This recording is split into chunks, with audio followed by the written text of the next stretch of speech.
Muy buenas tardes, bienvenidos y bienvenidas nuevamente a este curso que estamos organizando y ofreciendo a través de la Facultad de Filosofía y Letras y en especial de la Coordinación de Investigación de la Universidad Nacional Autónoma de México. Esta es nuestra cuarta sesión. Eh, Recordemos que en las primeras dos sesiones abordábamos algunos elementos teórico-metodológicos y de acercamiento a la temática, específicamente del trabajo con la prensa, desde diferentes perspectivas. Hace 8 días, en la sesión número 3 nos acompañó el profesor John Jaime Correa de la Universidad Tecnológica de Pereira. Y para el día de hoy tenemos el gusto y el privilegio de que nos acompañe el profesor César Augusto Ayala Diago. Como todos ustedes lo pudieron observar a través de la lectura sugerida y de la publicidad que le hicimos a esta actividad, el propósito del día de hoy es que el profesor César Augusto Ayala nos pueda compartir algunos elementos desde su experiencia investigativa y su trayectoria en la historia política colombiana y latinoamericana alrededor de la prensa, el gobierno y la figura de Gustavo Rojas Pinilla, y en especial todo ello con motivo de su último libro que se titula Anocheció de golpe, Colombia entre la fiesta política y la ilusión 1953-1954, que fue editado por la Universidad del Rosario. El profesor César Augusto Ayala ya está con nosotros. Antes de darle la palabra, yo quiero hacer una breve presentación de él, breve, aprovechando la que nos ofrecen en el libro, porque sabemos que su trayectoria en la historia política es muy amplia, ¿cierto? Desde sus trabajos eh, sobre diferentes temas alrededor de la prensa, el Frente Nacional, la ANAPO, Gaitán, etcétera, ¿cierto? Son muchos de los trabajos que ha realizado, pero circunscribámonos un poco a esta breve presentación. El profesor César Augusto Ayala Diago es historiador, Master of Arts, PhD en Historia por la Universidad Estatal de Lomonosov de Moscú, Magíster en Lingüística de la Universidad Nacional de Colombia, profesor investigador en el Departamento de Historia de la Universidad Nacional de Colombia. Trabaja temas relacionados con la historia política y cultural de Colombia y América Latina del siglo XX. Entre sus principales publicaciones se destaca la trilogía sobre la vida y obra de Gilberto Alzate Avendaño, coeditada por la Fundación Gilberto Alzate Avendaño, la Gobernación de Caldas y el Departamento de Historia de la Nacional. Ha publicado además La explosión del populismo en Colombia durante el Frente Nacional, Exclusión, discriminación y abuso de poder en el tiempo del Frente Nacional, una aproximación desde el análisis crítico del discurso, El populismo atrapado, la memoria y el miedo, el caso de las elecciones de 1970, Colombia en la mira, Peter Aldor y el anticomunismo, también editado hace poco por la Universidad del Rosario, Pintando el enemigo, Chapete, caricatura, diseño e historia política, Colombia 1944-1958. Adicionalmente, muchos otros trabajos y artículos sobre historia política y en especial no solo sobre historia política, sino que como lo vemos en estas obras, trabajos muy relacionados desde esta perspectiva que nos interesa en el curso, que es la relación que puede haber entre historia política, prensa y violencia y las diferentes manifestaciones de la violencia, ¿cierto?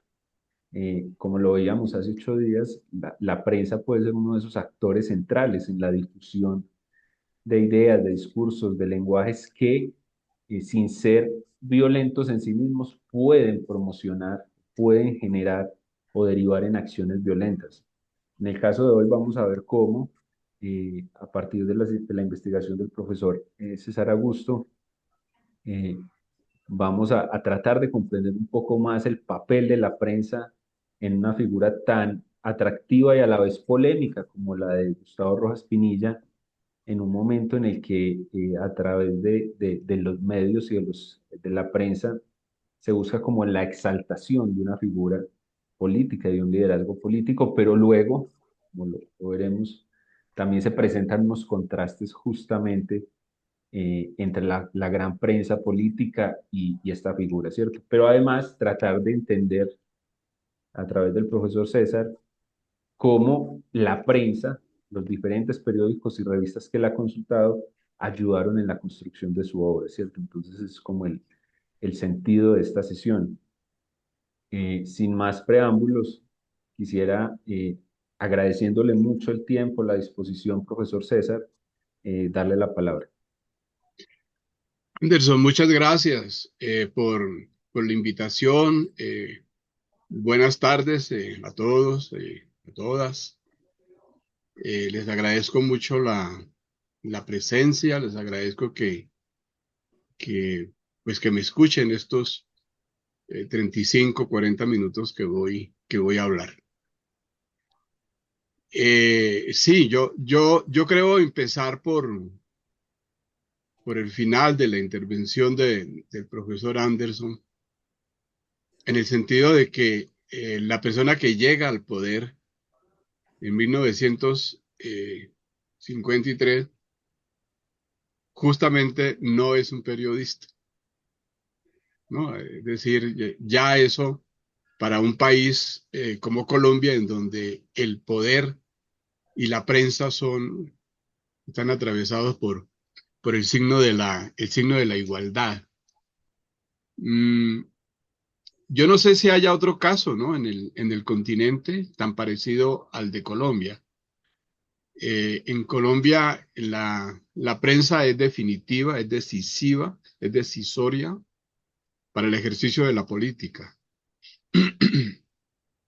Para hacerse político en la primera mitad del siglo XX, sobre todo, hay que estar vinculado con un periódico, estar asociado a un periódico, ser bienvenido en un periódico o en su defecto crear un periódico. No se puede pensar la historia política de Colombia entonces sin la prensa. Todos los movimientos políticos, todas las ideologías políticas tuvieron sus periódicos. Incluso los partidos tenían la ventaja de que no tenían la necesidad de tener un periódico porque sus mismos miembros, sus mismos notables, ya tenían el periódico. Entonces, por ejemplo, el periódico El Tiempo es un periódico no del Partido Liberal, sino que es el periódico de un liberal. El periódico El Siglo no es un periódico del Partido Conservador, sino un periódico de un señor que es conservador que se llamó Laureano Gómez. Es decir, hay una mistura ahí entre el dirigente político y el periódico. Digamos que el caudillo moderno, el caudillo moderno en Colombia, en vez de un caballo, diría yo, tendrá un periódico sobre el cual cabalgar. El principal periódico de Colombia es el periódico El Tiempo, es un periódico republicano, nacido en 1911, justamente para cristalizar la idea del republicanismo colombiano. Esa coyuntura va de 1910 a 1914, pero continúa el espíritu republicano, se reencaucha en 1930 con el advenimiento de los liberales al poder, se fortalece en el 38 con la llegada de Santos al poder y termina el republicanismo en 1958 con el establecimiento del Frente Nacional. Es decir, el periódico El Tiempo es fuente de discurso, el periódico El Tiempo es la representación de la ideología, diría yo, de la clase dominante colombiana. Es un periódico de Estado y además, con otra ventaja, que es un gran periódico. Es muy buen periódico, digamos que es un periódico moderno en la acepción del término. Es un periódico de redes, establece redes no solamente en el país, establece redes latinoamericanas. Colombia se llama republicanismo, aquella corriente que evita que el país se desborde o hacia el comunismo o hacia el fascismo. Es decir, es conservar una línea intermedia. Pues bien, ese fue el papel que jugó el periódico. Colombia es un país extraordinariamente entonces hemerógrafo. Yo creo que la identidad de Colombia no pasó por la unión o por la consolidación del mercado nacional, no pasó por la economía, la identificación de colombianos, sino que la identificación de los colombianos pasó a través de la prensa. Es decir, los colombianos se sintieron identificados a través de los periódicos. Los periódicos fueron formadores entonces, los periódicos fueron escuela, los periódicos fueron casa, fueron casas. Cuando había grandes manifestaciones de hitos políticos, la gente corría en Bogotá, no hacia los púlpitos de las iglesias a esperar alguna orientación, sino que la gente corría hacia las sedes de los periódicos. ¿Por qué? Porque Colombia, a diferencia este es un auditorio que me parece muy interesante en ese sentido y por eso tengo que decirlo. Colombia no es un país en donde la política tenga que ver con la escogencia libre de las ideas. En Colombia la política está condicionada a la cultura, es decir, el partido político en Colombia en el siglo XX es un problema de cultura. Los colombianos, las colombianas nacían liberales o nacían conservadoras. Poco a poco fueron naciendo los otros, los gente de izquierda y también configuró una cultura política. Pero la cultura política colombiana es bipartidista, es decir, el colombiano se identifica desde nacimiento con ser liberal o con ser conservador. Y producto de ello, entonces tenemos en Colombia un sistema político bipartidista que funciona con leyes distintas a otros sistemas políticos, en donde yo puedo cambiar de partido, etcétera, etcétera. Colombia es muy difícil que en 1920 alguien que es liberal se vuelva conservador o viceversa. Eso le trae incluso problemas políticos.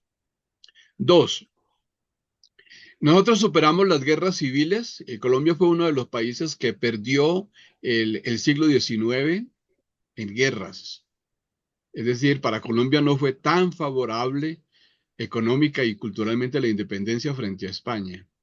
Al contrario, es decir, la independencia a los colombianos nos llevó a 9 grandes guerras civiles. Allí nació el bipartidismo.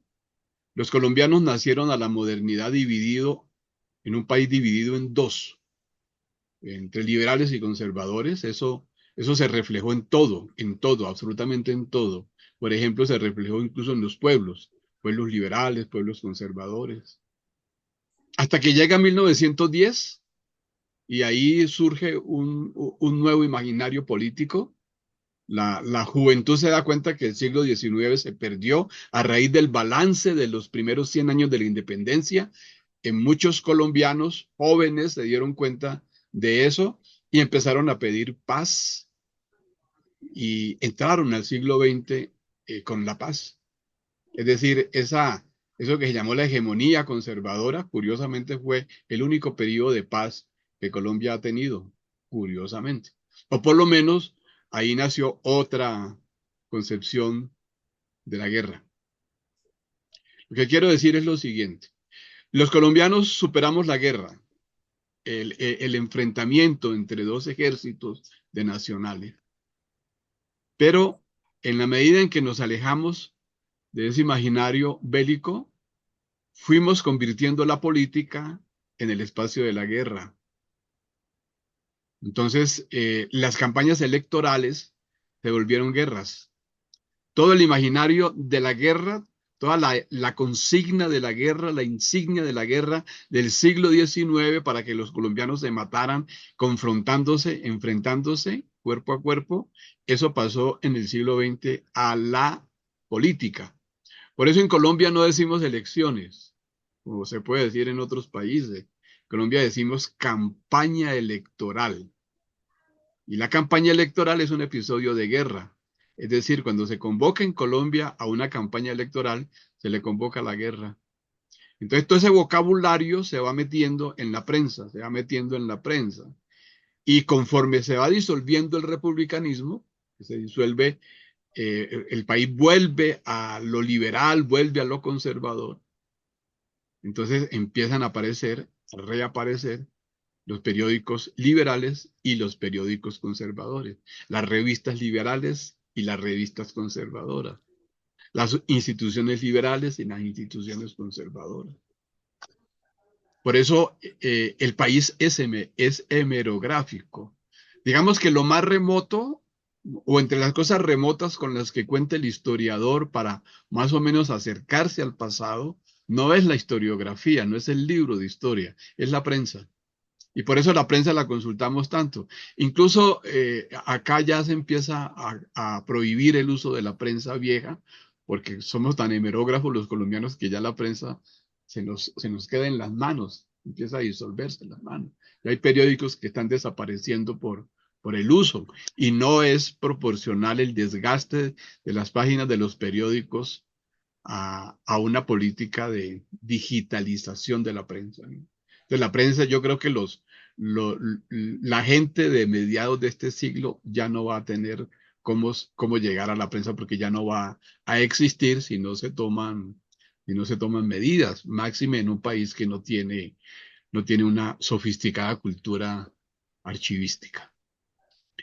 Entonces, lo que pasa en los años 20 y en los años 30, repito, es el traslado de la guerra a la política.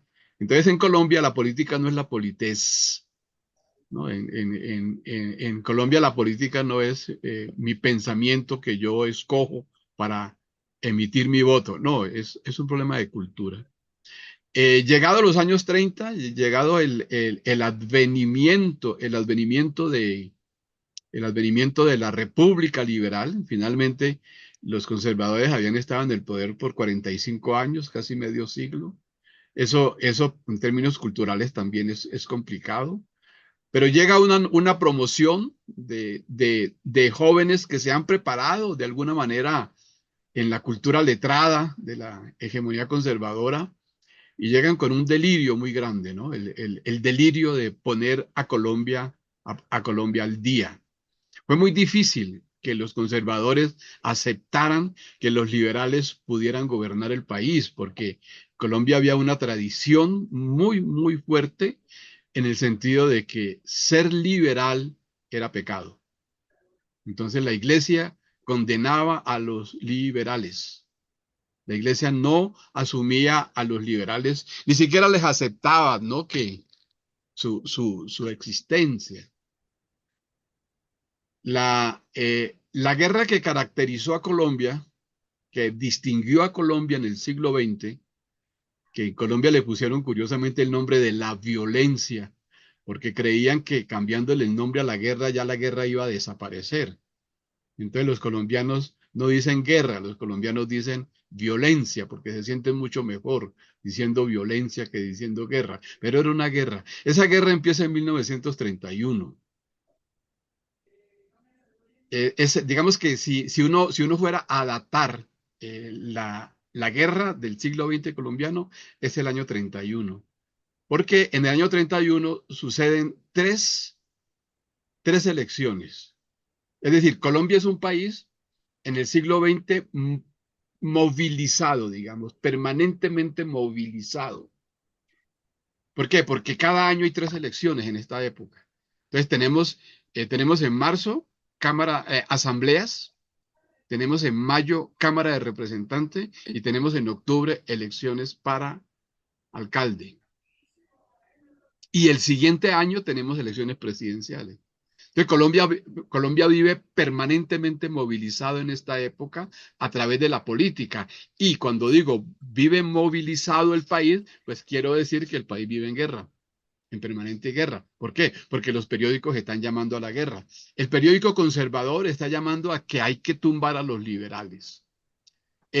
por arte de la división del Partido Conservador, el 9 de febrero de 1930, los liberales llegan al poder con una estrategia muy inteligente, con un solo candidato, muy moderno. Llegan a la presidencia, pero llegan bajo la fórmula de una concentración nacional, un gobierno de liberales y conservadores que dura muy poco. Y entonces las elecciones de 1931 se realizan bajo la consigna de que vamos a tumbar al régimen liberal. Y los liberales vamos a defender el triunfo de 1930. Y ahí empieza la guerra. Son tres elecciones que son tres enfrentamientos. Y de ahí pasamos a un periodo más radical, que es el de la revolución en marcha de Alfonso López Pumarejo.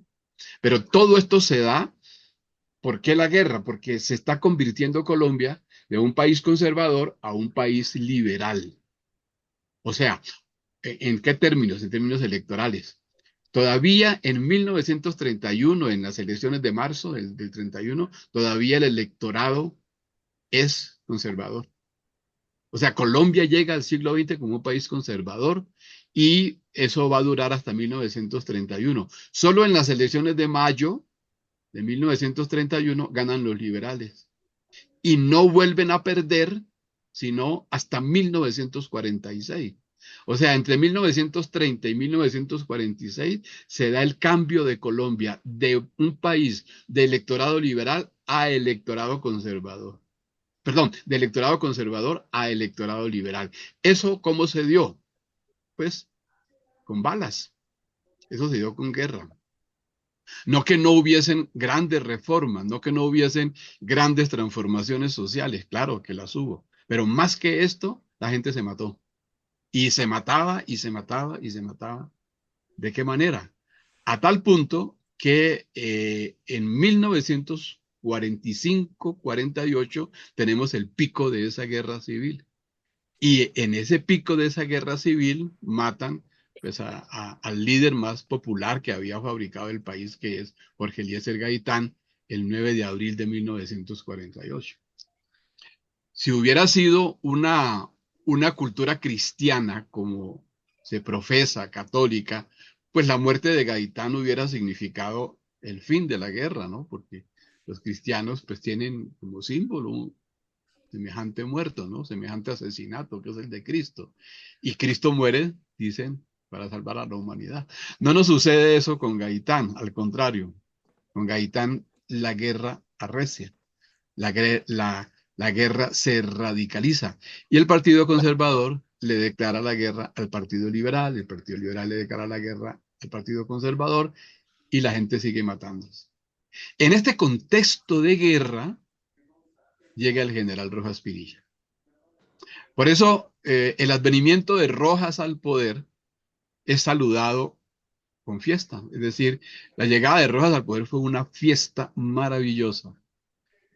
Todo el mundo sabía que era un golpe de Estado, que se trataba de un golpe de Estado. Y mismo así, la gente salió a las calles a celebrar el golpe de Estado. ¿Por qué? Porque el golpe de Estado significó la sobrevivencia de la otra parte de Colombia, que era la parte liberal. Los más contentos con la caída, digamos, del régimen conservador, pues fueron los liberales, porque eran lo que estaban muriendo. Entonces empieza un régimen sui generis, ¿no? Es decir, Rojas es una persona digamos, militar, es una persona, es conservadora, pero a la gente se le olvida eso. Es decir, su investidura militar hace que la gente no lo vea como el conservador que era, sino que las dos únicas instituciones que se habían librado, digamos, de la guerra o de meterse a la cabeza que hacían la guerra en Colombia, curiosamente, era la iglesia y el ejército. Entonces, cuando llegan los militares al poder, la gente creía que había llegado la salvación y en efecto hay salvación. Es decir, eso no es falso. Es decir, Colombia respiró, los liberales respiraron, hubo una esperanza, hubo el nacimiento de una ilusión. Los militares estaban en el poder no solamente porque les tocaba ejercer su papel bonapartista de reivindicar a los colombianos de pacificarlos, de reconciliarlos, no solamente por eso, que ya es mucho, sino porque también los militares querían el poder. Es decir, los militares estaban interesados en ser gobierno, los militares necesitaban el poder incluso para perfeccionar, para modernizar el ejército. El mundo estaba gobernado por militares en Estados Unidos. Estaba Eisenhower. Todos los países de África empiezan a tener sus, digamos, sus manifestaciones militares, el general Charles de Gaulle. Es decir, no se había llegado a considerar todavía el significante militar en las acepciones que hoy tenemos para calificar a los militares, ¿no? En Colombia era muy importante el ejército, poco menos que en Venezuela, pero Colombia era un país en donde lo militar, por aquello de la guerra, por aquello de la independencia, por aquello de Simón Bolívar, etcétera, militar, en Colombia tenía mucho prestigio. El ejército lo tenía, de alguna manera, de tal manera que los colombianos alcanzaron a saludar este régimen porque creyeron que llegaba la paz llegó, la paz llegó. Es decir, el único proceso de...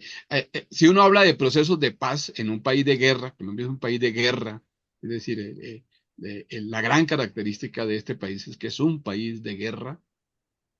Entonces, el proceso de paz, después de 1909, 10, también muy victorioso por efecto del republicanismo, el segundo proceso de paz victorioso es el de Rojas Pinilla.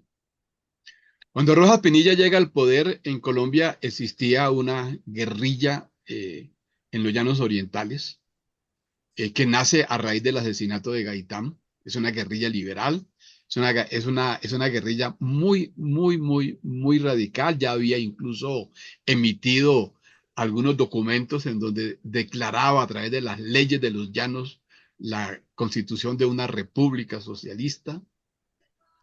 Es decir, los liberales estaban también organizados, por lo menos una parte estaba organizada en guerrillas.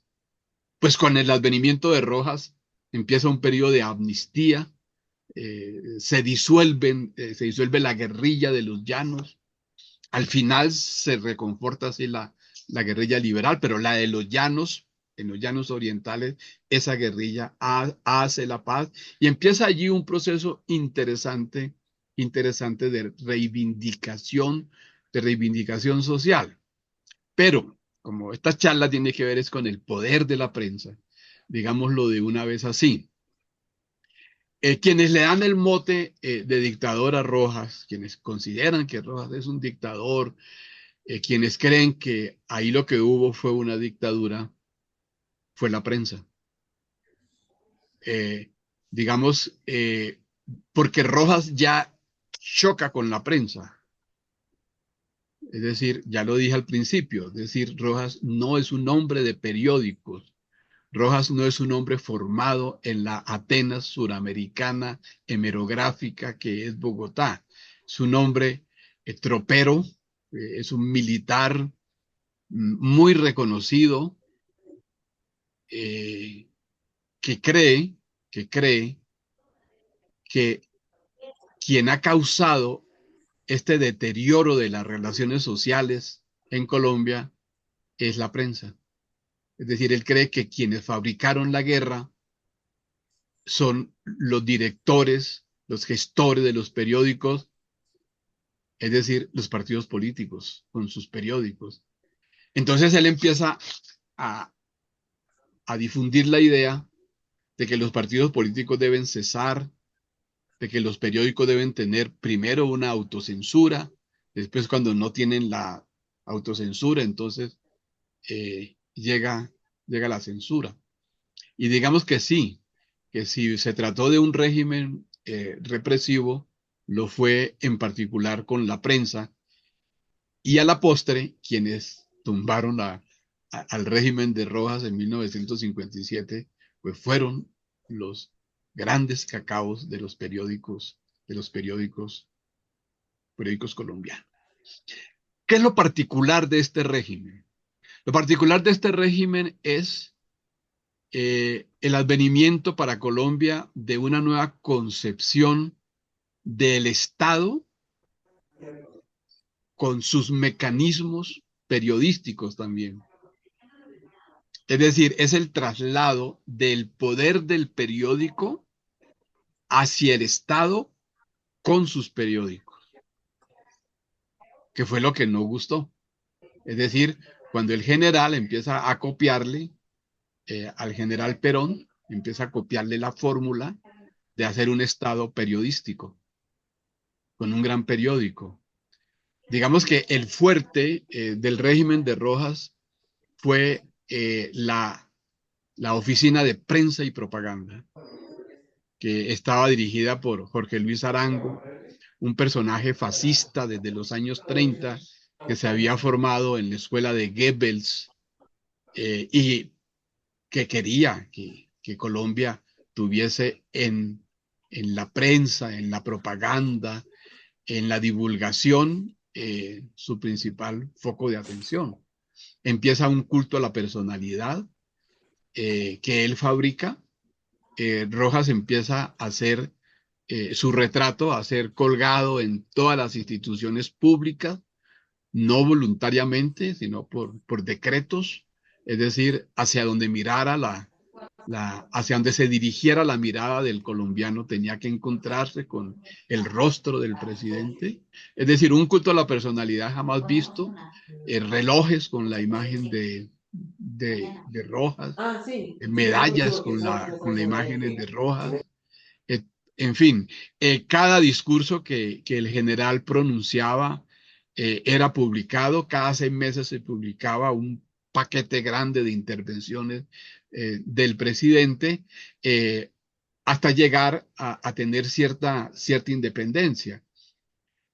Los regímenes como el de Rojas, que es un régimen eh, bonapartista, tienen la característica de que hacen el bonapartismo sin saber que lo hacen. Al decir Rojas que los culpables de la violencia eran los partidos políticos, él pensó que la salida para eso sería crear su propio partido político.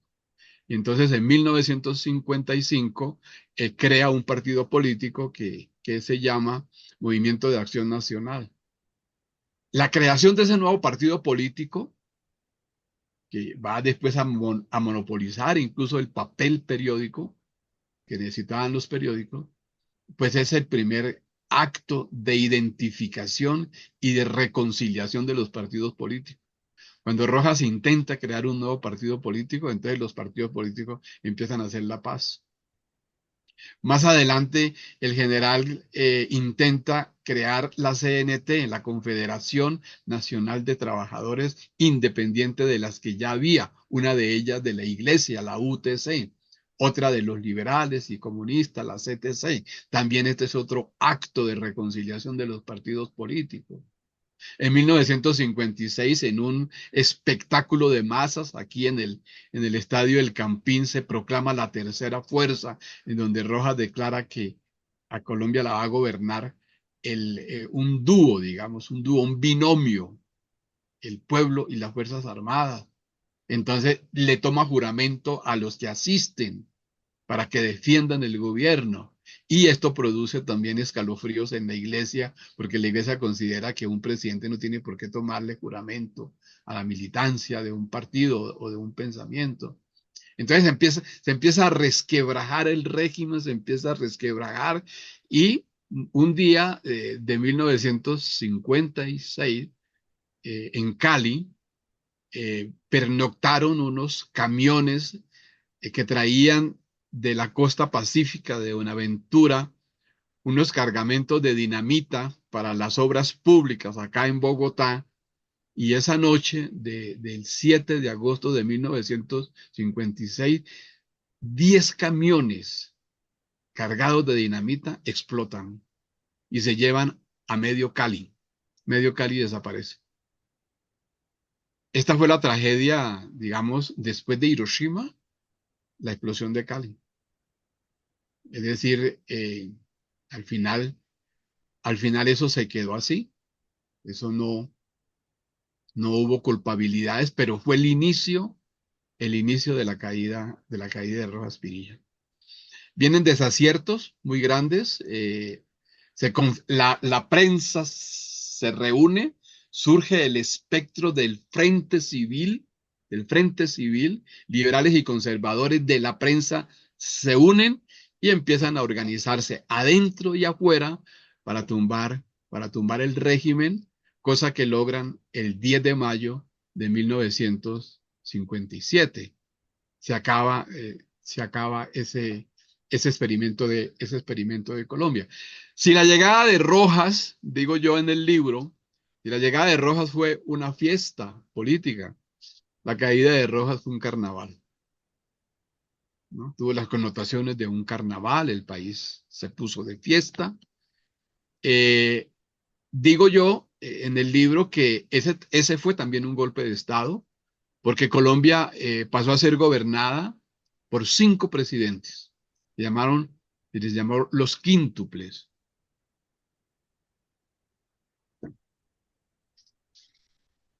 Nadie los legitimó. Ellos gobernaron un año sin que nadie los hubiera puesto allí a gobernar. Todavía se discute sobre la legitimidad de ese régimen de los quíntuples que está encargado de convocar el país a elecciones, organizar el nuevo organismo de poder que se va a llamar el Frente Nacional. El país es convocado el 1 de diciembre de 1957 al primer plebiscito de su historia. Un plebiscito en el que se le preguntaba a los colombianos, no, ni siquiera a las colombianas, a los colombianos, se les preguntaba si estaban de acuerdo con que Colombia fuera gobernada únicamente por los dos partidos tradicionales, el liberal y el conservador. Tenía dos ganchos. El primer punto de lo que se votaba era el derecho político y civil para las mujeres, que ya se había conquistado en la dictadura. Y el último punto que decía que el 10% de la educación iría el 10% del presupuesto iría para la educación. Pero en el centro de lo que se votaba estaba el que Colombia únicamente iba a ser gobernada, primero por 12 años, después por 16 por el Partido Liberal o por el Partido Conservador en periodos que se iban alternando. El 72% de los colombianos votó a favor y a través de ese plebiscito entonces nace un nuevo régimen político o se fortalece el régimen político que se llama el régimen del Frente Nacional, constituido por 2 elecciones en marzo y mayo de 1958. ¿Que por qué sucedió todo esto? Digamos, el balance que yo hago es que el país necesitó pasar por ahí. Digamos, si a mí me preguntaron, si me preguntaran quién creó el Frente Nacional, pues yo diría que Rojas Pinilla. Es decir, él facilitó todo. Sabiéndolo o no, él facilitó las condiciones para que se diera el Frente Nacional. Es decir, sin la dictadura, Colombia no hubiese podido pasar a un Frente Nacional que lo venía buscando, valga decir, desde los años 20. Es decir, esa fórmula del Frente Nacional la venía buscando. Yo sigo trabajando esto, este libro que discutimos hoy tiene una continuidad. Yo escogí este año, 1953, 1954, porque fue un periodo de luna de miel entre el pueblo y el dictador. Es decir, eso me pareció muy interesante. Las razones de un golpe de Estado sui generis en América Latina, por lo menos. Es decir, golpes de Estado de esa naturaleza en América Latina nunca los hubo. Es decir, nunca un pueblo saludó tanto un golpe de Estado como el pueblo colombiano. Una luna de miel por donde salía el general Rojas, a donde fuera, él inventa el tipo político de la demostración, de la manifestación. Eh, Esa luna de miel se rompe en junio de 1954, que es como termino el libro. Es decir, hay una celebración que va hasta ese periodo, pero como uno sigue la información, como uno sigue la fiesta, como estoy trabajando la fiesta, resulta que la fiesta tapaba la realidad. Es decir, por debajo de la fiesta había una realidad. Y el síntoma de esa realidad fue la masacre de los estudiantes el 8, el 9 de junio de 1954. Es decir, ese síntoma, ¿no? De que había una fiesta, pero que ahí estaba pasando algo más que la fiesta. La celebración del primer aniversario de la llegada de Rojas al poder se anunciaba como una grandiosa fiesta. Todos los municipios del país tenían por obligación que inaugurar una obra, una carretera, un parque, un colegio, pero ningún municipio estaba eximido de esta obligación. Llegaba la televisión a Colombia, eso es muy importante. María Eugenia Rojas, la hija del general, había estado justo en ese año, había estado en Buenos Aires copiando la Fundación Eva Perón. Ya Eva Perón había muerto, pero la fundación continuaba y la hija del general fue a darse cuenta de cómo había trabajado Eva Perón ese proyecto, lo calca, lo trae a Colombia y con él, se llama Sendas en Colombia y con él se inauguraba también, se celebraba también el 13 de junio. Junio, desde los años 20, junio en Colombia, para la masa estudiantil es la realización de un carnaval. Es el carnaval estudiantil. Muy, muy paradójico. ¿Por qué? Porque digamos, el primer carnaval dramático había transcurrido el 8 de junio de 1929, que es la fecha en que muere el primer estudiante, que es asesinado el primer estudiante. Pérez, Bravo Pérez, Gonzalo Bravo Pérez, ¿no? Lo mató la fuerza pública. Los estudiantes tomaron este cadáver, iban, lo paseaban por la calle real de Bogotá, amenazando llevárselo al presidente, de que el presidente tiene que recibir a los estudiantes, atender sus reivindicaciones para evitar que le monten ese cadáver allá. Entonces, el 8 de junio de 1954 se está conmemorando ese acontecimiento. Los muchachos han ido en carnaval a la tumba de Bravo Pérez y de regreso un estudiante cae asesinado, Uriel Gutiérrez, y cae asesinado en los predios de la Universidad Nacional. Al otro día, los estudiantes, en protesta por esa muerte, se dirigen también con ese cadáver por la carrera séptima y más o menos a una cuadra, donde hoy en día es el edificio Murillo Toro, que estaba apenas levantándose, ahí los estudiantes fueron recibidos y fueron asesinados 10 estudiantes. Entonces, tampoco había sucedido eso en la historia de Colombia, es decir, 10 estudiantes muertos. Entonces, ese es el primer episodio, digamos, que también yo lo califico como el síntoma, y de ahí en adelante el régimen tiene que estarse defendiendo, hasta caer el 10 de mayo en un carnaval eh, es reemplazado digamos, por una junta de 5 militares que gobiernan a Colombia un año, organizan las cosas, y en mayo de 1958 gana las elecciones presidenciales Alberto Lleras Camargo y empieza otro periodo republicano a la cabeza del principal periodista que había tenido Colombia, que se llamaba así, Alberto Lleras Camara. Dejo aquí para que cuando vengan las preguntas tenga la oportunidad de amarrar algunas cositas.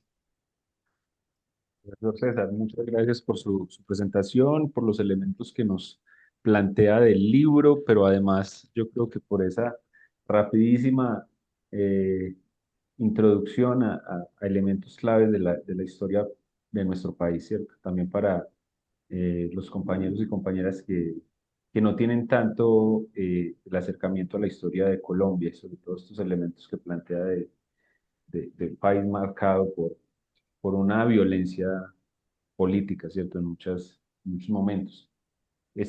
Damos pues paso, si los compañeros y compañeras del curso tienen preguntas, pueden levantar la mano o las pueden hacer a través de los comentarios como normalmente lo hemos hecho. Yo, mientras alguien se anima, yo quisiera preguntarle por una figura que usted mencionó, digámoslo de paso, y es por la DIPE, ¿cierto? Eh, y es ¿Qué rol va a desempeñar esta figura en esta relación de Rojas Pinilla con el poder y con los medios de comunicación, ¿cierto? ¿Qué tipo de exigencias se van a hacer a través de esta figura? Y sobre todo, ¿cuál va a ser también el rol de esta figura en esa estrategia de propaganda de Rojas Pinilla en relación con la prensa? Quisiera si nos profundiza un poquito en esta figura que, no, digámoslo, es como interesante, ¿cierto? Desde el propio Estado. Es una especie de parodia, diría yo. Eh, todos los países, digamos, modernos, estaban intentando pasar por unos organismos, por unos mecanismos de sostenimiento de la gobernabilidad a través de la propaganda, a través de la publicidad. Digamos que Colombia en eso es tardía, incluso. El siglo XX galvaniza la propaganda política. La nueva propaganda política, la nueva publicidad política nace en el siglo XX. Y la propaganda política nace en el siglo XX en Rusia. Digamos que los primeros propagandistas de masas fueron los bolcheviques. Uno podría decir que Hitler aprendió en los bolcheviques. De primero tenemos la gran propaganda rusa. ¿Por qué la propaganda rusa? Porque la propaganda rusa viene de la propaganda ortodoxa, de la propaganda de la Iglesia ortodoxa. Es decir, los ortodoxos son mágicos en la propaganda, en el sentido de saturar todos los espacios hasta donde se dirige la mirada, la imagen de Dios. Sobre esa base, sobre esa base de la religión ortodoxa, sobre esa base de la propaganda cristiano ortodoxa, nace la propaganda comunista, propaganda bolchevique. Y eso es lo que copia Hitler, Goebbels, y lo catapultan, ¿no? Es decir, el estado nazi es un estado de propaganda. Hitler es el primero que, bueno, los bolcheviques, pero Hitler es el primero que teoriza a través de Goebbels el sentido de que un régimen no se puede dominar a través de los organismos de control político, de que hay que ganar la mente, la cabeza de la gente. Es decir, hay que invertir tanto en un ejército que trabaje la cabeza de la gente como en el ejército material. Entonces, bueno, y de ahí pasamos a Italia, todavía mucho más cerca de lo nuestro. Entonces tenemos DIPE, ¿cierto? Oficinas de propaganda. Hitler es el que tiene el gran ministerio de propaganda. Luego lo tiene, Mussolini. Y ahí pasa a Vargas. En el régimen de Vargas, 1930-1945, también está la DIPE, se llama incluso así, DIPE, Dirección de Información y Prensa del Estado. De ahí pasa a Perón. De Brasil pasa a Argentina y de Argentina pasa a Colombia. Rojas tiene la ventaja de que hay material para eso. El fascismo colombiano no tiene la posibilidad política en el régimen de Ospina, no tiene la posibilidad política en el régimen de Laureano Gómez, lo tiene es en el régimen de Rojas. Entonces Rojas contó con toda esa muchachada que estaba preparada para la propaganda política. Y el principal era un señor que trabajaba en el Ministerio de Educación, haciendo la propaganda del ministerio y dirigiendo las revistas más populares de la educación popular en Colombia, que era Hojas de Cultura Popular. Ese señor se llamaba Jorge Luis Arango y lo traen los conservadores de Antioquia al Ministerio de Educación y de ahí Rojas lo lleva a la presidencia de la República y le da el papel para que sea él quien dirija la propaganda. El sueño de Jorge Luis era un ministerio de propaganda. No lo consigue, pero sí consigue que su oficina pase a ser la oficina principal del régimen de Rojas. Es decir, en Colombia, durante este régimen, no se hace nada sin el visto bueno de Jorge Luis Arango. Él es el de la censura, él es el que controla la prensa, él es el que controla toda la propaganda del régimen.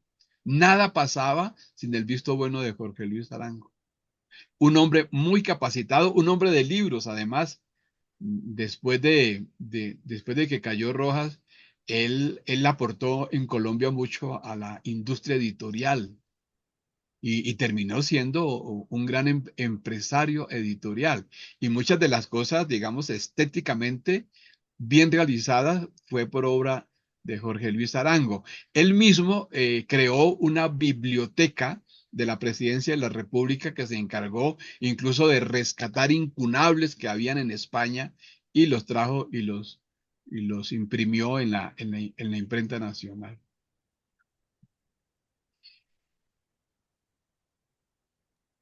Gracias, profesor. Tenemos una pregunta de Sebastián Gauta.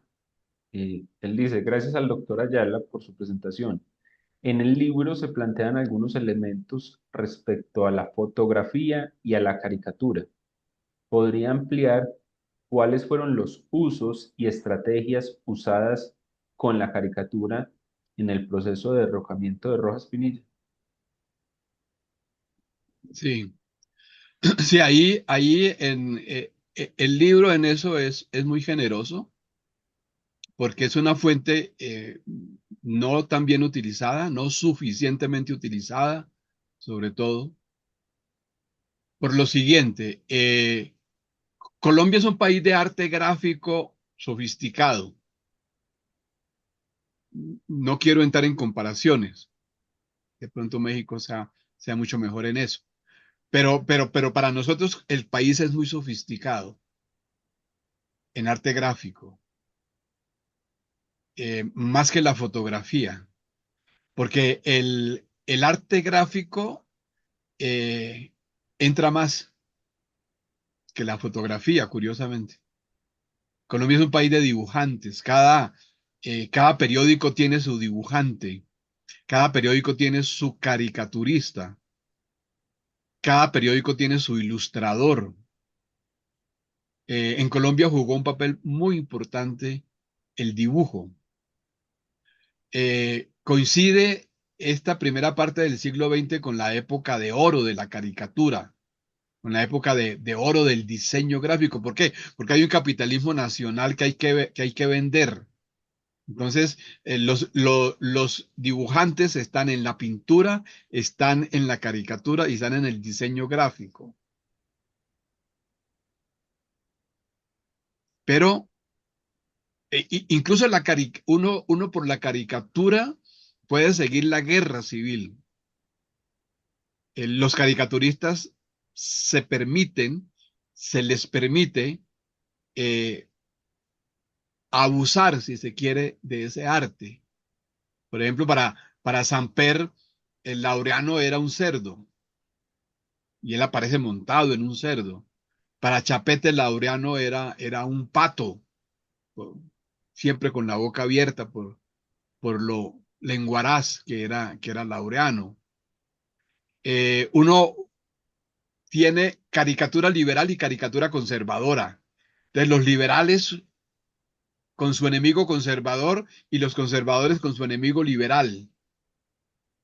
Entonces, el periódico se vende mucho porque hay mucho dibujo, porque hay mucha caricatura, porque hay mucha guerra a través del arte. A tal punto que ni siquiera se cree que la guerra la producen los periódicos, sino que la guerra la producen los caricaturistas. Esa época brillante, digamos, del diseño caricaturesco va hasta el 9 de noviembre de 1949. El 9 de noviembre del 49, el presidente Mariano Ospina Pérez da un autogolpe y empieza. Es así que es una dictadura, porque lo primero que decretó el presidente Ospina fue, lo primero es, puso por debajo de la ley todos los órganos del poder público, Congreso, asambleas, consejos. El país no volvió a tener hasta el año 58, una década, el país vivió sin Congreso, el país vivió sin asambleas, el país vivió sin consejos municipales. Pero sobre todo, el decreto 3000 que pone bajo la censura la caricatura. Esa es obra de Ospina Pérez que no levanta Rojas, que continúa con Rojas. Entonces, digamos que los regímenes conservadores lo que hicieron fue acabar la caricatura, terminar con la caricatura. No que desaparezca la caricatura, la caricatura continúa, pero ya es una caricatura sonsa. La caricatura se vuelve costumbrista, se vuelve perezosa. Y hay un mito, que la caricatura tumbó el régimen. No, no, no es tan cierto. Perdón, no, no es tan cierto. Cuando uno ve la caricatura de Chapete, que dicen que tumbó el régimen, yo en el libro que escribí sobre Chapete, ahí lo pueden ver, no es tan cierto. Es decir, la caricatura fue perseguida, duramente perseguida. Surgió otra caricatura, por ejemplo, la de Aldor. Y surgió ¿por qué? Pues porque era una caricatura anticomunista, que a todo el mundo le convenía en el régimen. Por eso cuando cae Rojas, ¿qué es lo que emerge? Una revancha del arte. De cuando cae Rojas, ahí los caricaturistas aprovecharon y le cayeron a Rojas y contribuyeron a hacer de Rojas digamos, el verdugo, el enemigo del Frente Nacional. Pero es por la revancha, por lo que el gobierno le había hecho a la caricatura en el régimen militar. Y vuelve la caricatura, pero ya vuelve en otras condiciones. Es decir, ya la caricatura no es liberal conservadora por efecto del Frente Nacional. Samper podía trabajar en un periódico conservador como La República. Chapete podía trabajar en un periódico conservador como La República. No, ya no hay caricaturistas liberales y conservadores, sino que ya los caricaturistas tienen una posibilidad de trabajar tanto en un periódico como en otro periódico. Pero a diferencia de la caricatura continental, la característica principal de la caricatura colombiana es que es una caricatura bipartidista. Y al ser una caricatura bipartidista, pues hace que en Colombia no exista un campo autónomo de la caricatura, sino hasta los tiempos que corren, ¿no? Es decir, para poder tener un matador que es el caricaturista pues más insigne que tenemos en este momento, pues se necesitó que el país pasara por todo este proceso que rápidamente les he relatado. Gracias, profesor. Aunque se mueve un poquito del periodo del libro, que es hasta el 54, pero en particular esa relación con el tiempo y Rojas Pinilla, ¿cómo es? Porque sabemos que hay un punto de quiebre en que el tiempo, también el espectador, eh, dejan de circular, ¿cierto? ¿Cómo es en específico esa relación entre estos tres actores en el marco de este gobierno de Rojas Pinilla? La DIPE eh, es la que dice lo que se puede publicar y lo que no se puede publicar. Para que tengan una idea, era un ejército en cada periódico, en cada periódico. Eso es muy interesante. Es decir, jamás se vio eso, ¿no? Un ejército civil para representado en cada periódico que tenía que pasar el director o el jefe de redacción a la oficina de la DIPE todo el material, no solamente el material de diseño gráfico, todo el material. Y el periódico decía que se publicaba y que no se publicaba. Por eso es tan mala fuente el periódico para entender lo que estaba pasando en la dictadura.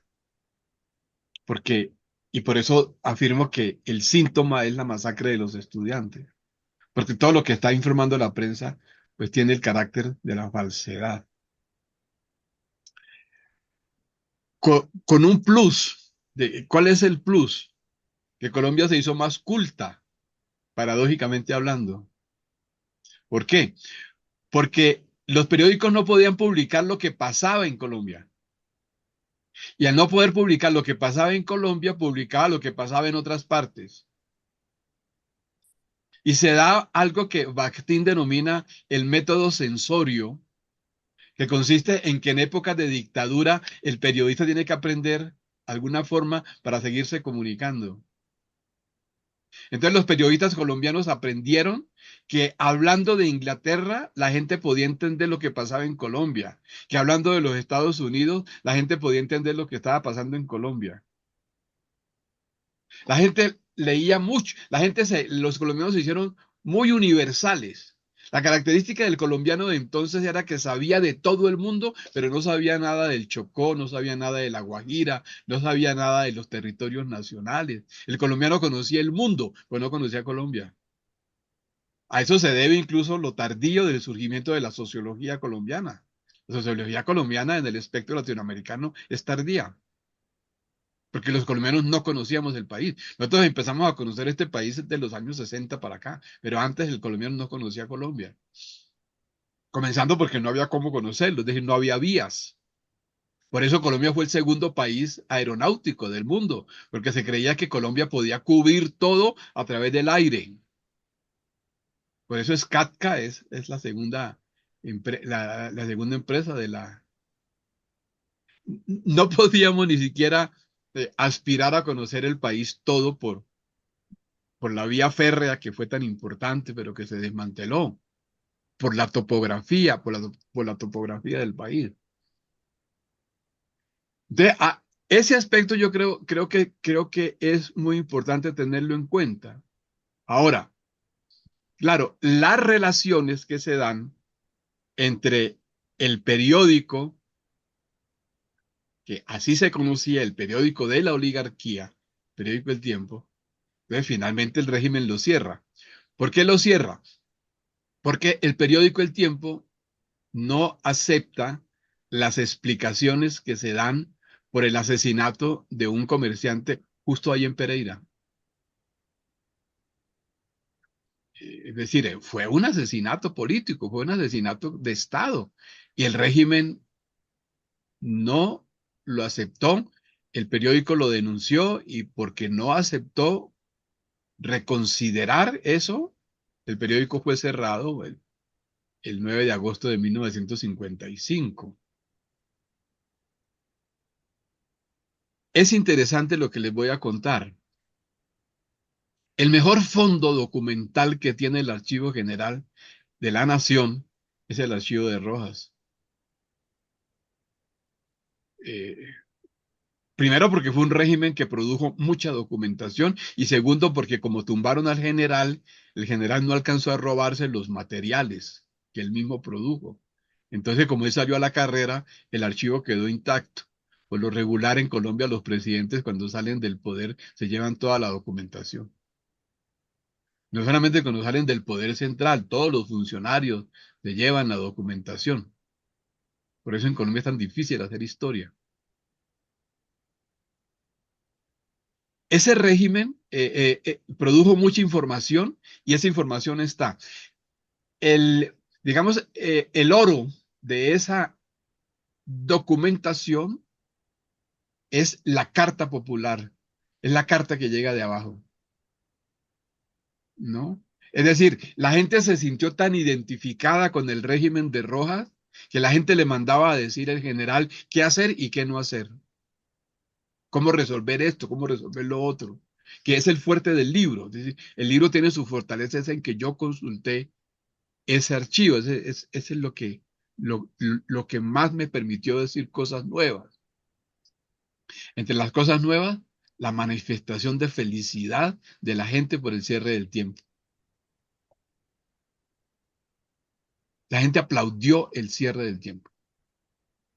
La gente creía, en realidad, creía que la violencia en Colombia era por el periódico El Tiempo, por el periódico El Siglo. Y le decían, y no se olvide de cerrar este, y cierre este otro. Mire que acá en mi pueblo hay un periódico, en fin. La gente celebró. Ahora, hay cosas muy interesantes de Rojas, ¿no? Como personalidad para el estudio. Es que, claro, le prohibió el periódico El Tiempo, pero a poco andar permitió la salida de Intermedio, que era El Tiempo. Prohibió el periódico El Espectador, pero a poco andar permitió la salida del Independiente, que seguía siendo El Espectador. Los periodistas, por ejemplo, los caricaturistas Chapete y Aldor, se trasladan del Tiempo cuando lo cierran a El Correo de Medellín, que allá siguen trabajando. Es decir, nosotros hacemos la hipérbole que yo estoy haciendo, pero habría que bajarle si comparamos esto que estoy narrando a la manera como aconteció, por ejemplo, en Chile, en el Chile de Pinochet o en la Argentina de Videla, ¿no? Por eso nosotros los colombianos no estamos tan seguros de creer que fue una dictadura, incluso a veces hablamos de dictablanda, porque la dictadura de Rojas no alcanza a ser lo que fueron las dictaduras en América Latina, no alcanza a serlo. Es un régimen mucho más plástico, por la fuerza de lo civil de todas maneras, en fin. Gracias, profesor. Tenemos aquí otras dos preguntas. Dice Eduardo Osorio, gracias por la presentación. ¿Cuál fue el rol que tuvo la iglesia en estos procesos? Eh, ¿Cierto? ¿Qué nos puede mencionar un poco sobre ese tema? Y Maribel Uraga dice, gracias, muy interesante el tema. No dejo de relacionarlo con México en algunos aspectos. Al menos la dictadura perfecta del PRI aquí siempre ha tenido el soporte de la televisión y los medios. Pero, en su opinión, y pregunta Maribel, ¿qué tan efectiva fue la propaganda de Rojas entre la población? ¿Había una simpatía real o qué otro tipo de manifestaciones de apoyo surgieron? Un poco ya usted nos mencionaba algo, pero si podemos complementar un poco, profe. Nos cohibió, yo diría, a los colombianos la iglesia de una religiosidad popular, por ejemplo. Es decir, en Colombia la iglesia siempre estuvo a la derecha del Vaticano. Era más revolucionario el Vaticano que la iglesia colombiana. Por ejemplo, la iglesia colombiana nunca vio con buenos ojos ni a Juan XXIII, ni a Pablo VI, y tampoco ve con buenos ojos a Francisco. En Colombia hay una cultura más que religiosa, que es lo que yo le abono a Brasil, a México, más que una cultura religiosa, en Colombia lo que hubo fue una cultura eclesiástica. Y desde muy temprano la iglesia declaró que el liberalismo era pecado. Entonces, imagínense ustedes, si el liberalismo es pecado, ¿qué puede serlo el comunismo u otras corrientes? Y eso significó para Colombia la eliminación del otro. La, la Semana Santa, por ejemplo, está muy lejos en Colombia de ser una conmemoración religiosa, es más casi que una conmemoración militar, ¿no? Por ejemplo, la Semana Santa de Popayán, eso es una cosa como de estamentos, más que algo popular. Colombia no es un país de grandes presencias mesiánicas. Colombia tenemos muy poco de religiosidad popular. Lo que tenemos es más de una cultura eclesiástica que estuvo en el poder directamente 50 años después de la independencia. Es decir, el Estado delegó, por ejemplo, en la iglesia la educación. El Estado colombiano no se apersonó de la educación. Eso se lo delegó a la iglesia. O sea que, o sea que la mente de los colombianos no está conformada por un pensamiento civil, está conformada por un pensamiento eclesiástico. Entonces, en lo conservador de este país, yo creo que la iglesia jugó un papel muy importante. No tuvimos una teología de la liberación como en otros países. Pues la hubo, sí, pero no con esa presencia.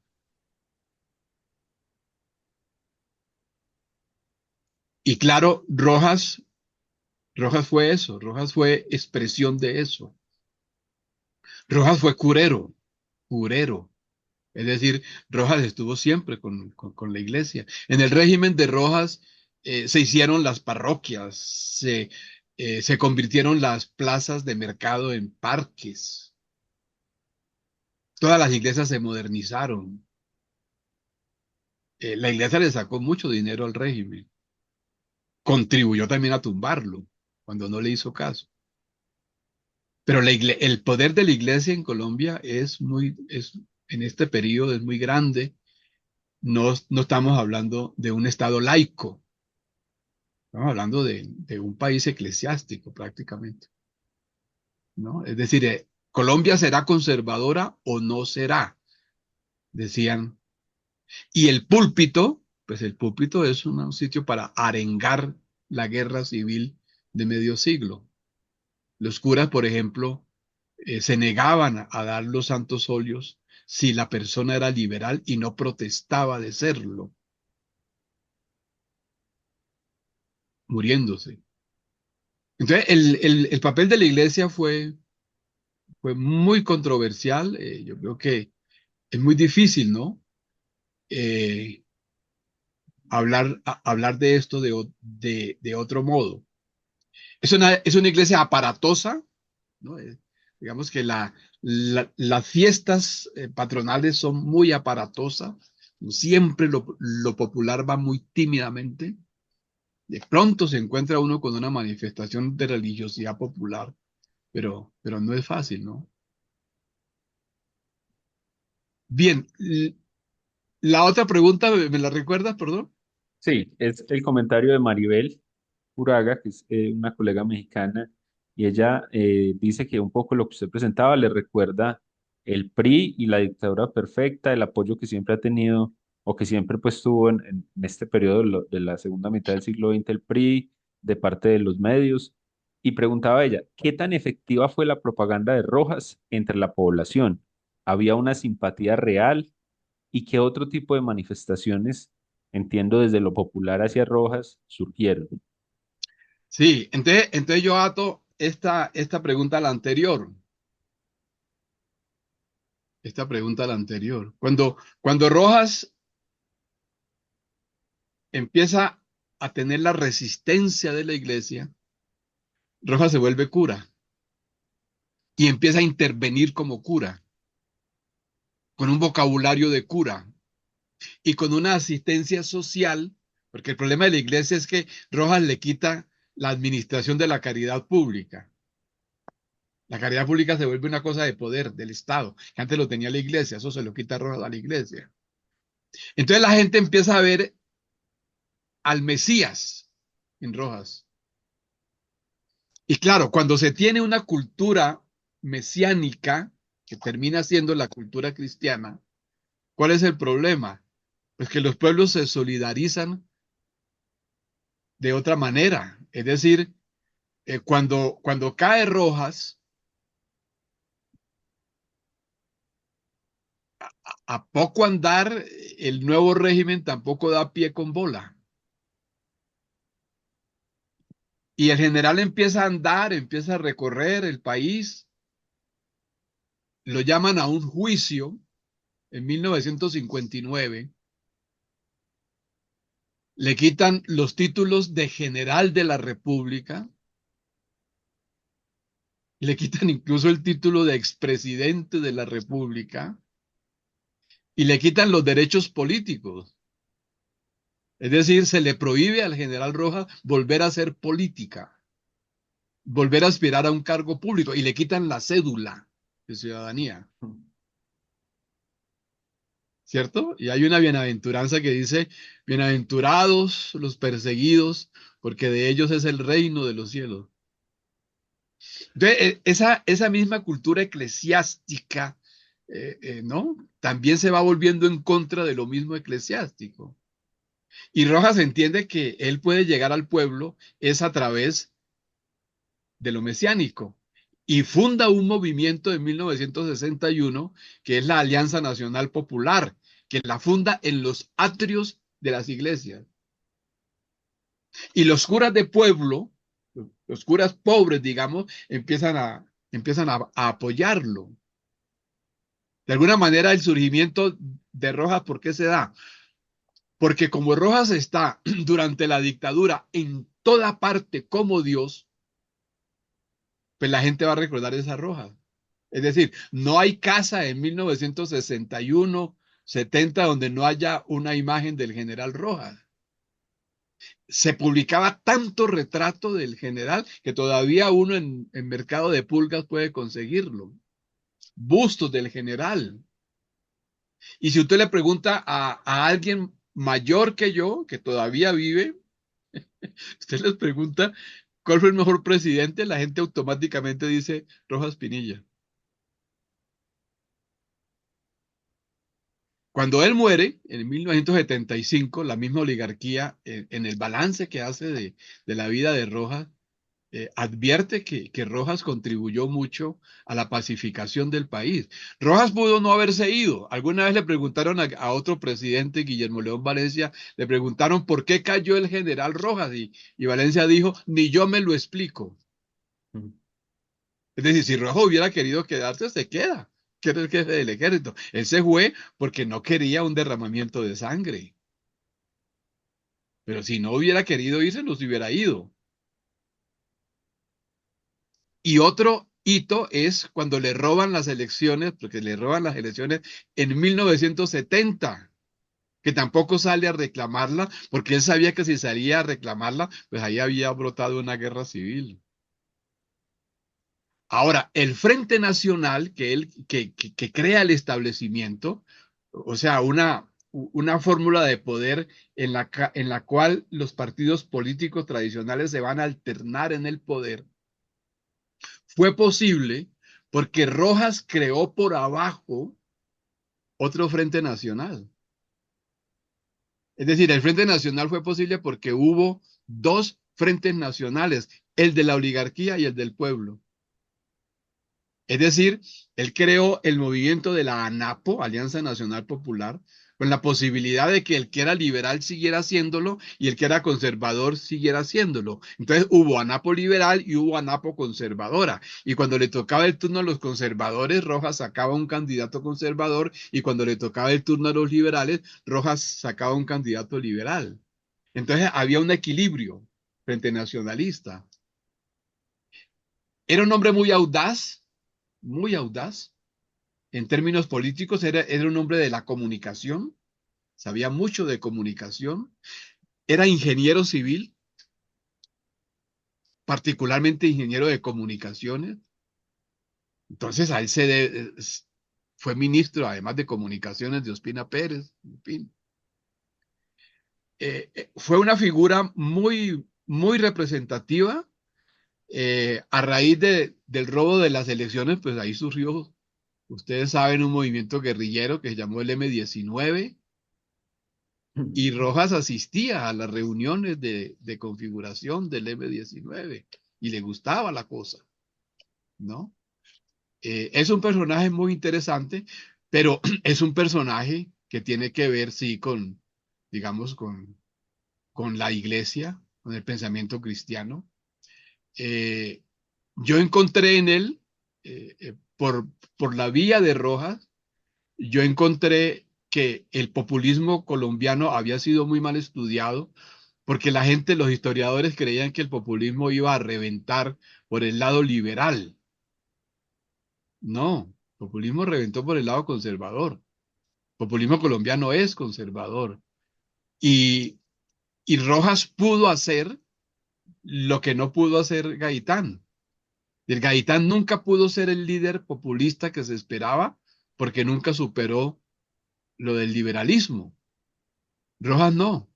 Rojas tenía un partido político en donde usted podía ser liberal o conservador sin ningún problema. Y eso le permitió a él moverse en la oposición al Frente Nacional. Gracias, profesor. Eh, Hay dos preguntas que me parece que se pueden juntar porque creo que tienen que ver con el archivo. José Navarro dice, dentro de la construcción del trabajo, ¿encontró algún inconveniente en el acceso a los archivos? Imagino que al fondo y a lo hemerográfico. Y Efraín Serrano dice, excelente presentación. Doctor, preguntarle cuál es su opinión sobre el uso del archivo y cuál cree que es nuestra tarea como historiadores en cuestión de la manipulación intencionada del archivo. Me imagino que también de la prensa, ¿cierto?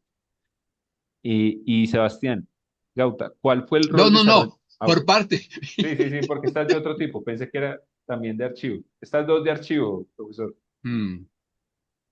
Sí, yo trabajé el Fondo Rojas cuando todavía no estaba en el Archivo General de la Nación, sino que estaba en el Archivo de la Presidencia. Yo me encerré ahí un par de años a trabajar ese archivo y fue excepcional ese trabajo porque eh, me pasaban las cajas sin ninguna clasificación o con una clasificación basta. Pero yo tuve la oportunidad de revisar todas las cajas de ese periodo, entonces no estaba depurado, estaba simplemente metido el papel en las cajas, ¿no? Y claro, en 2 años de trabajo, pues ahí suceden enamoramientos, hacíamos empatía con los funcionarios.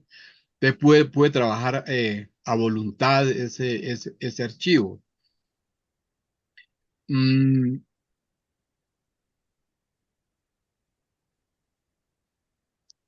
Uno puede formarse como historiador por dos vías, por lo regular. Uno se forma como historiador por la vía de la historiografía o por la vía del archivo. A veces hay escuelas que tienen ambas cosas, pero la escuela nuestra, la de la Nacional, es más una escuela historiográfica, es una escuela de libros. Es decir, se trabaja mucho con el libro que produce el historiador. Entonces, yo tuve la ventaja de que no había historiografía sobre las cosas que trabajo. Entonces, al no existir historiografía sobre las cosas que trabajo, el archivo me llamaba. Yo empecé a trabajar por gusto el archivo de relaciones internacionales. Por ejemplo, a mí me gusta mucho ese archivo. Le tengo mucho aprecio al archivo del Ministerio de Relaciones Exteriores de cada país. He trabajado el de Argentina, he trabajado el de México, he trabajado el de Brasil y el nuestro. Me gusta mucho porque el embajador, de alguna manera, es una especie de espía que manda a decir cómo son las cosas allá, que manda a contar cosas. Eh, De octubre a enero pasado estuve trabajando el Archivo de Relaciones Exteriores en Buenos Aires para ver qué mandaban a decir los diplomáticos que Perón tenía aquí en Colombia, qué mandaban a decir de nosotros allá en la Argentina. Y uno se encuentra con mucha sorpresa, porque el diplomático o cada embajada tiene que producir un informe económico cada mes, un informe político, un informe cultural, amén de la correspondencia que hay ahí. Entonces uno se encuentra con muchas cosas, ¿no? Entonces, ese archivo yo creo que para mí fue muy interesante porque no hay historia de las relaciones exteriores de Colombia. Es muy precaria. Entonces, cuando estás frente a un tema que no tiene mucha ilustración historiográfica, ese tema te lleva obligatoriamente al archivo. Y la historia que aprendes es mucho más sólida que la que aprendes por los libros. Porque la historia que tú aprendes por los libros, por lo regular, es una historia del historiador, no tanto del proceso histórico, es del historiador. Es decir, está muy manipulada por el historiador.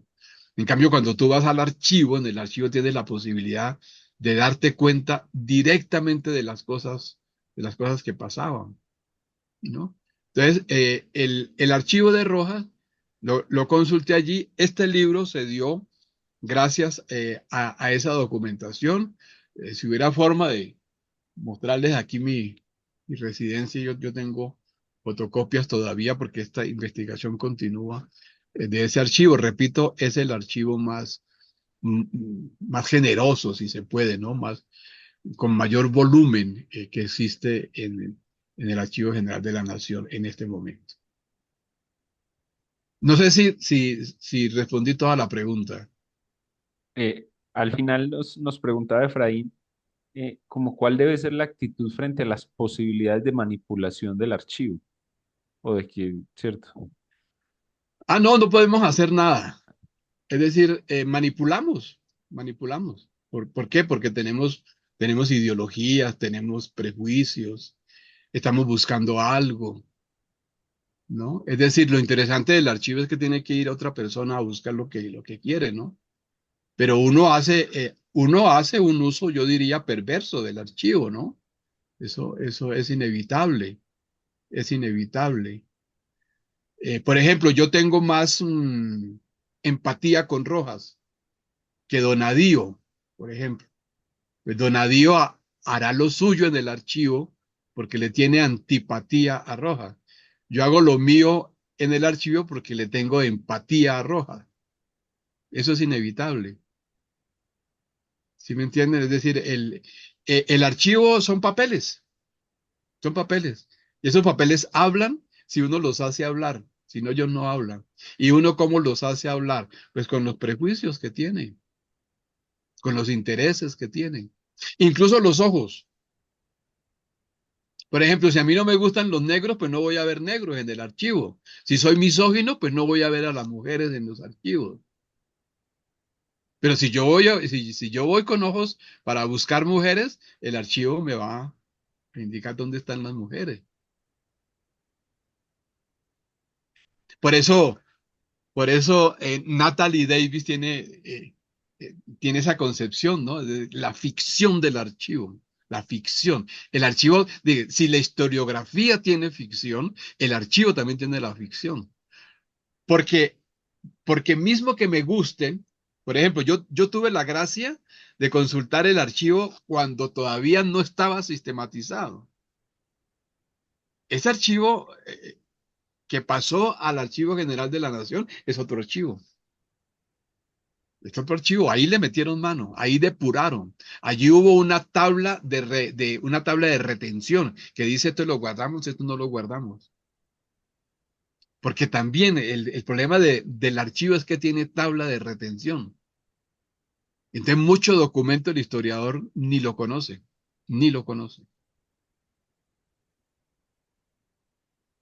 Profesor, y en el caso de la prensa, existe como para superar esa posibilidad, entre comillas, de manipulación, considerando que en sí misma, en su elaboración, hay un sesgo ideológico.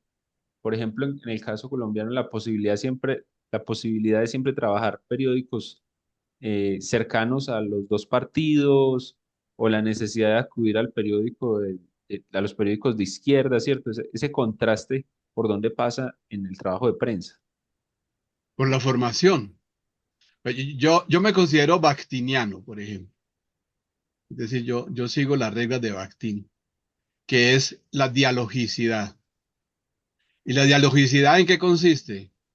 En que la historia del periódico El Tiempo no está en el tiempo, sino que está en el periódico El Siglo. Yo para poder entender el periódico El Tiempo tengo que leer El Siglo. Entre El Tiempo y El Espectador, mismo que sean dos periódicos liberales, hay matices. Son dos tradiciones totalmente distintas. Una cosa es la prensa antioqueña, otra cosa es la prensa caleña, otra cosa es la prensa de la costa. Entonces ahí, claro, tú no puedes hacer historia con un solo periódico, porque la historia no está en ese periódico, porque un periódico se hace respondiendo a otros periódicos. Entonces, lo que uno hace es buscar la respuesta a ese diálogo, de dónde viene ese diálogo. Entonces, lo que se llama la intertextualidad, la interdiscursividad, todo eso se da si yo soy capaz de mirar todo el espectro que configura el proceso dialógico. Si no, no hago nada. Ni siquiera me da para hacer una historia, te repito, del tiempo. Una historia del tiempo no sale con el... Una historia del Partido Liberal no sale estudiando a los liberales, sale estudiando a los conservadores. Para yo poder entender a López, tengo que irme a estudiar a Laureano. Ese es un proceso dialógico. Entonces, hay una ficción de creer que el archivo o la hemeroteca me lo da todo. No, no me lo da todo. Me da una parte. Pero si yo voy a estudiar un solo periódico, claro, lo puedo hacer, pero tengo que entender que estoy estudiando un aspecto de un periódico, pero el periódico no me lo explica todo. Yo lo dije al principio de la charla, es decir, haciendo la historia de Rojas Pinilla, la historia de la Napo, yo descubro al SATE, por ejemplo. Es decir, si yo no hago la historia de la Napo, yo no descubro al SATE. Y empiezo a darme cuenta de que la ANAPO por arriba es alzatismo y por abajo es gaitanismo. Eso es un fenómeno único. Es decir, la ANAPO la crearon los alzatistas y los gaitanistas. Los alzatistas, a quien se les muere su héroe en noviembre del 60, los gaitanistas que les matan a su héroe en el 48, se unen y crean un movimiento en 1961. Entonces me doy cuenta, en el año 78 hay un candidato de la izquierda que fue alzatista. El principal dirigente político del comunismo en el Valle del Cauca lo había formado Alzate, José Cardona Hoyos. ¿Sí me entiendes? Es decir, todo eso se da por un proceso dialógico que tú lo vas encontrando. ¿Era posible Alzate en el periódico El Siglo? No, no. Es decir, Laureano odiaba a Alzate. No lo podía ni siquiera ver. De tal manera que Alzate tuvo que crear su propio periódico. ¿Por qué crea Gaitán el periódico Jornada? Pues porque no le publicaban nada en El Tiempo ni en El Espectador. Que tiene que crear su propio periódico. ¿Por qué la izquierda tiene que crear sus propios periódicos?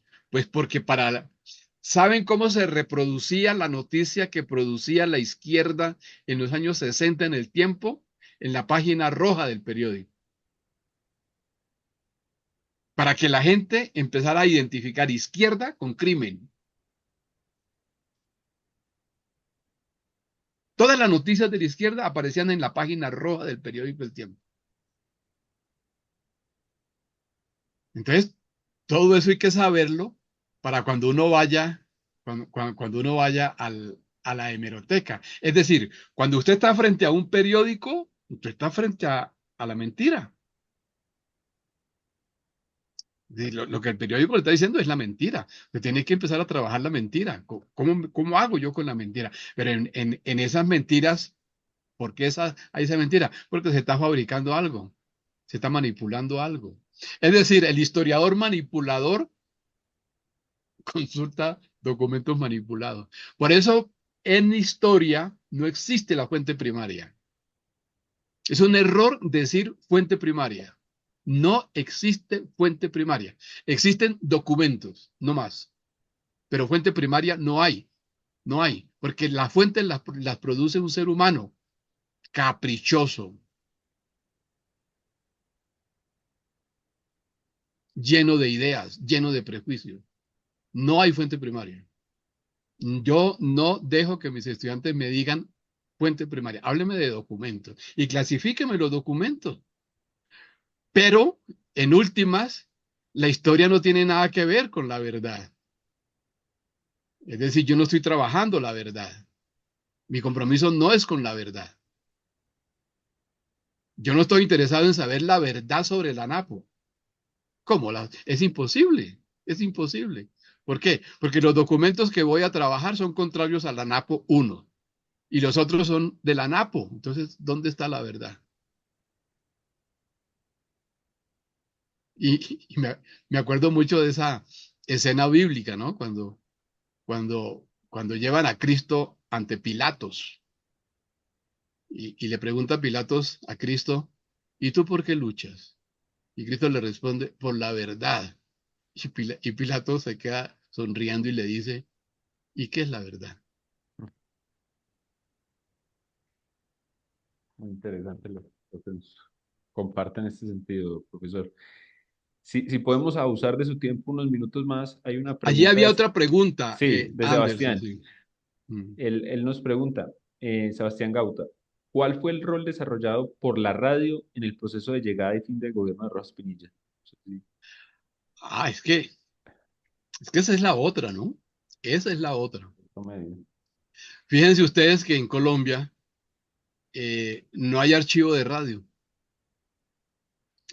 Siendo Colombia el país de radio que fue, y yo a veces creo que sigue siendo, porque pues este régimen en el que estamos es vapuleado de la noche, de la mañana a la noche, es por la radio.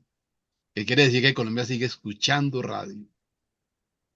Colombia es un país de radio, más que de televisión. Bueno, ahora las redes sociales, claro que han superado eso, pero Colombia fue un periódico de radio. La radio en Colombia nació en 1929, nació en Barranquilla, y nunca pudo el Estado tener una radio fuerte. En el 40 crea Eduardo Santos la Radiodifusora Nacional, y sí, pues sí, sí la utilizan, claro, ¿no? Pero nunca fue la emisora del Estado más fuerte que la radio comercial. Pero a la radio le sucedió lo mismo que le sucedió a la prensa. Es decir, así como tuvimos un país hemerográficamente dividido en liberal y conservador, conforme al sistema político nacional, también la radio en Colombia era liberal y conservadora. Es decir, había emisoras de radio liberales y había emisoras de radio conservadoras. Por ejemplo, RCN, Radio Cadena Nacional, que todavía existe, que se creó después del asesinato de Gaitán, es conservadora. Caracol, que también se creó después del asesinato de Gaitán, es liberal. Entonces, por la radio también pasó la guerra. La radio jugó incluso peor papel que el de la prensa asusando la guerra. Y todos ellos, miren lo interesante, ¿no? Para quienes no son colombianos o colombianas, eh, la radio jugaba el mismo papel del periódico en el sentido de que eran los mismos. Es decir, los que eran periodistas por escrito eran periodistas por el habla. Gaitán, Gaitán, que era habla, que era la oratoria, era un hombre de radio. Es decir, él sabía que por escrito no podía llegar. Él era muy consciente del nivel cultural, del analfabetismo de las masas colombianas. Él prefirió la radio y era un hombre de radio. Es decir, la mejor época de Gaitán coincide con la mejor época de la radio. Ahora, hoy en la mañana hablábamos de eso, ¿no? Es decir, cómo se da ese circuito, todo ese circuito, ¿no? Que ahora es que uno lo ve más homogéneo. Es decir, cómo transita toda la vida cultural entre el periódico, las tiras cómicas, cómo llegan a la radio, cómo vuelven al periódico. Quien creó en Colombia el periodismo autónomo, digamos, porque el periódico, el, digamos, hoy en día uno va a un set de radio, uno lo ve cuando lo invitan a uno de esos programas, y uno ve que todos los periodistas están conectados en Internet. En esa época todos los periodistas estaban conectados al periódico. Mismo que la radio era importante, el que daba la pauta de la noticia no era la radio, sino el periódico. Entonces lo que hacía la radio era reproducir lo que el periódico decía. Eso llegó hasta el 34 que lo prohibió López Pumarejo. Entonces López Pumarejo fue el que obligó a los periodistas a producir la noticia para la radio, distinta a la noticia para el periódico, y creó el radioperiodismo. El radioperiodismo en Colombia data de 1934. Pero es muy importante, es decir, incluso para la educación, en Colombia hubo a partir del 49 un sistema de educación pública que se llamó Radio Sutatensa. Y a través de Radio Sutatensa, pues los conservadores ayudaron pues sí, educaban, enseñaban a leer y a escribir, pero también fabricaban la conciencia conservadora de los campesinos. Bueno, profesor César, yo creo que no tenemos más preguntas. Si alguien en este momento eh, es ahora o nunca, como dicen por ahí, ¿cierto? Si no hay más preguntas, profesor César, de verdad agradecerle mucho su disposición, su colaboración con el curso, con todos los que estamos aquí presentes. Alguien, solo agradecerle la respuesta al doctor, dice Efraín. Entonces también Efraín se suma a mi agradecimiento con su generosidad con el tiempo y gracias por seguir produciendo este tipo de historiografía política y también como política cultural, ¿cierto? Que nos permite seguir teniendo como muchas rutas y coordenadas para pensar esos temas y aprender también de su experiencia, profesor César. Con mucho Le gusto. agradecemos mucho. Muchas gracias por haberme escuchado. Muy amables por las preguntas, la recepción. A usted de nuevo por colaborarnos en este espacio. Y si no hay más preguntas y ya nos despedimos, entonces daríamos por terminada la sesión del día de hoy y nos veríamos dentro de 8 días con otro tema. Los compañeros se despiden de usted, profesor. Muchas gracias, muchas gracias. Excelente presentación. Todos muy, muy agradecidos. Le Muchas agradecemos gracias a mucho, todos. profesor Muy César. amables. Hasta Bueno, luego. hasta luego. Pásenla bien. Hasta luego.